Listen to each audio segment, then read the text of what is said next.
नमस्कार दोस्तों, क्या आपने कभी सोचा है जब भी भारत में कोई बड़ा आंदोलन या प्रोटेस्ट होता है तो टीवी पर बार बार एक ही जगह दिखाई देती है, वही है जंतर मंतर। लेकिन क्या जंतर मंतर सिर्फ एक प्रोटेस्ट करने की जगह है या इसके पीछे छुपी है 300 साल पुरानी एक दिलचस्प कहानी?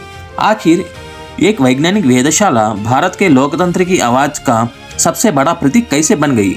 आज की इस वीडियो में हम जानेंगे जंतर मंतर का इतिहास, इसका वैज्ञानिक महत्व और आखिर हर बड़ा प्रोटेस्ट यही क्यों होता है। तो चलिए वीडियो को अंत तक जरूर देखिए। सबसे पहले जानेंगे ये जंतर मंतर का अर्थ क्या है। जंतर का शब्द यंत्र से बना है जिसका अर्थ होता है साइंटिफिक इंस्ट्रूमेंट, और मंत्र का अर्थ है गणना या सूत्र। यानी जंतर मंतर का अर्थ हुआ वैज्ञानिक गणना करने वाले यंत्रों का स्थल। जंतर मंतर का निर्माण 1724 में महाराजा सवाई जय सिंह द्वितीय ने करवाया था। उस समय ना मॉडर्न टेलीस्कोप था और न यही कंप्यूटर, इसीलिए सूर्य, चंद्रमा, ग्रहणों और तारों की गति को समझने के लिए बड़े बड़े पत्थरों से वैज्ञानिक यंत्र बनाए गए। दिल्ली का जंतर मंतर भारत की 5 प्रमुख वेधशालाओं में से एक है। यहाँ सबसे मशहूर यात्रा है सम्राट यंत्र, जो दुनिया की सबसे बड़ी सूर्य घड़ियों में से एक माना जाता था। यह सिर्फ सूर्य की परिचय देखकर समय बताता था और उसी समय के हिसाब से बहुत ही सही माना जाता था।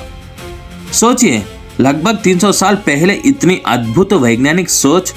अब सबसे बड़ा सवाल, आखिर जंतर मंतर प्रोटेस्ट का केंद्र कैसे बना? दरअसल पहले दिल्ली के अधिकांश बड़े आंदोलन इंडिया गेट के पास बोट क्लब में हुआ करता था, लेकिन 1988 में लाखों किसानों एक विशाल आंदोलन के बाद सरकार को लगा कि पार्लियामेंट के इतने पास इतनी बड़ी भीड़ को संभालना मुश्किल हो सकता है।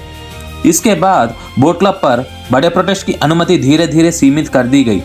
सरकार ने फिर एक ऐसी जगह चुनी जगह लोग अपनी बात सरकार तक पहुंच सके, मीडिया आसानी से पहुंच सके और पुलिस सुरक्षा भी आसानी से संभाल सके। इसी वजह से 1998 के दशक में जंतर मंतर को आधिकारिक प्रोटेस्ट साइज का रूप में इस्तेमाल किया जाना लगा और धीरे धीरे यह भारत के लोकतंत्र की आवाज का प्रतीक बन गया। अब सवाल उठता है, हर प्रोटेस्ट के लिए जंतर मंतर ही क्यों चुना जाता है? सबसे पहला कारण, यह पार्लियामेंट और कई महत्वपूर्ण सरकारी दफ्तर के बहुत करीब है, इसलिए प्रदर्शन करने वालों की बात सीधे सरकार तक पहुंच जाती है।